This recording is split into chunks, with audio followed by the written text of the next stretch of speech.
Hello everyone. आज हम child development and pedagogy के 10 सबसे महत्वपूर्ण प्रश्न देखने वाले हैं जो कि आपके टेट के एग्ज़ाम के लिए बहुत ही इंपॉर्टेंट होने वाले हैं। तो इस वीडियो को पूरा ज़रूर से वॉच करें और इस वीडियो को अपने दोस्तों को भी ज़रूर से शेयर कर दें। चलिए अब हम पहला प्रश्न देखते हैं। पहला प्रश्न है सीखना यानी उद्दीपन प्रतिक्रिया, जिसको हम एसआर थ्योरी भी बोलते हैं। यह संबंध है किससे है? स्किनर, वाटसन, वुडवर्थ या फिर थॉर्नडाइक। तो देखिए यहाँ पर पूछा गया है एसआर का संबंध, है ना, एसआर थ्योरी। तो एसआर थ्योरी की बात करें तो यह थॉर्नडाइक ने दिया है। वहीं अगर हम बात करें आरएस थ्योरी का, आरएस थ्योरी ये स्किनर ने दिया है। और वुडवर्थ की बात करें तो इन्होंने एसओआर थ्योरी दिया है। ठीक है, तो अगर आपसे एसआर थ्योरी पूछा जाता है तो थॉर्नडाइक सही ऑप्शन है। अगर आरएस पूछा जाता है, आरएस थ्योरी, तो स्किनर है, और एसओआर तो वुडवर्थ हो जाएगा। सही है। चलिए अगला प्रश्न देखेंगे। अगला प्रश्न है तूफान और तनाव की अवस्था किस अवस्था को कहा जाता है? देखिए आपसे अगर आंधी तूफान पूछा जाता है ना, आंधी तूफान, उलझन की अवस्था, तो ये सभी किशोरावस्था को बोला जाता है। क्लियर है। अगला प्रश्न देखते हैं।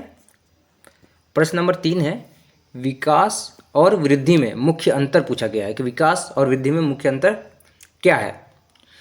तो देखिए विकास जो होता है इसमें गुणात्मक परिवर्तन होता है, ठीक है, गुणों में परिवर्तन होता है, और वृद्धि में मात्रात्मक परिवर्तन होता है। ठीक है, तो यहाँ पर देखिए विकास, यहाँ देखिए विकास गुणात्मक है और वृद्धि मात्रात्मक है। ठीक है, तो इसलिए ऑप्शन नंबर 20 का राइट आंसर हो जाएगा। चलिए अगला प्रश्न देखेंगे। अभी अगला प्रश्न है निम्न में से कौन सा अधिगम का नियम नहीं है? तो देखिए थॉर्नडाइक का जब आपने अधिगम का नियम पढ़ा होगा, इन्होंने थॉर्नडाइक ने अधिगम के 3 नियम दिए थे। पहला तत्परता है ना, अभ्यास, फिर प्रभाव का नियम। ये परिपक्वता का नियम ना, अधिगम का नियम नहीं है, क्योंकि यहाँ पर नहीं है पूछा गया था, इसलिए ऑप्शन नंबर डी इसका राइट आंसर हो जाएगा। अगली प्रश्न की ओर चलते हैं। अगला प्रश्न है, देखिए आपको यहाँ पर सही जोड़ी मिलाना है। पियाजे ने क्या दिया था? संज्ञानात्मक विकास का सिद्धांत, है ना, ये पहला का दूसरा हो जाएगा। और कोहलबर्ग की बात करें तो इन्होंने नैतिक विकास का सिद्धांत दिया था, मतलब बी का पहला।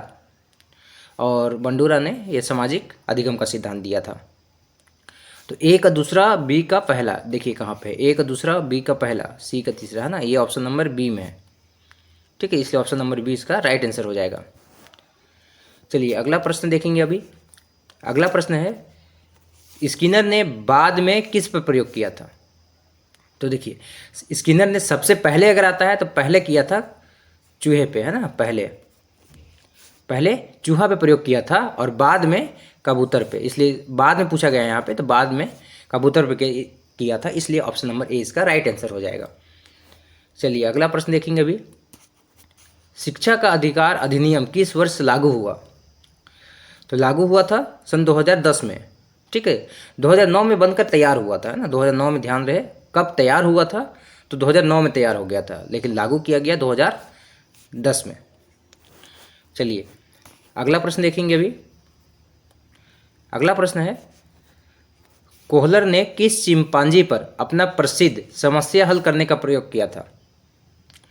तो देखिए कोहलर ने सुल्तान नामक चिंपांजी पर प्रयोग किया था। इन्होंने टोटल अगर बात करें तो 6 चिंपांजी पर प्रयोग किया था। ठीक है, टोटल 6 चिंपांजी पर प्रयोग किया था।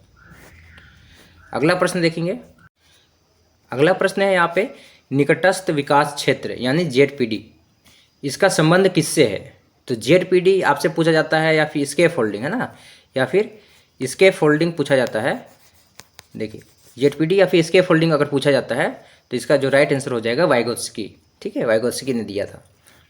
चलिए अगले प्रश्न की ओर चलते हैं। यहाँ पर देखिए अगला प्रश्न है प्रयोग एवं भूल का सिद्धांत, है ना, जिसको इंग्लिश में ट्रायल एंड एरर थ्योरी बोला जाता है, किसने दिया है? आपके सामने ऑप्शन है थॉर्नडाइक, स्किनर, पियाजे और फ्रायड। तो देखिए अगर हम प्रयोग एवं भूल के सिद्धांत की बात करें तो यह थॉर्नडाइक ने दिया था। ऑप्शन नंबर ए इसका राइट आंसर हो जाएगा। अगला प्रश्न देखते हैं। अगला प्रश्न है आपकी न्यू एजुकेशन पॉलिसी से प्रश्न यहाँ दिया गया है कि NEP 2020 के अनुसार कौन सा पाठ्यक्रम संरचना प्रस्तावित की गई थी? ऑप्शन में है ए है 5 + 3 + 3 + 4, या फिर ऑप्शन नंबर बी में है 6 + 2 + 2 + 4, ऑप्शन नंबर सी है 4 + 4 + 4, है ना। ऑप्शन नंबर डी में है 8 + 4 + 2। इसमें से कौन सा राइट आंसर होगा ये आपको कमेंट करके बताना है। उम्मीद करता हूँ आपको वीडियो पसंद आई होगी। अगर वीडियो आपको पसंद आती है तो इस वीडियो को अपने दोस्तों को भी जरूर से शेयर करें। बाकी मिलते हैं नेक्स्ट वीडियो में, तब तक के लिए जय हिंद।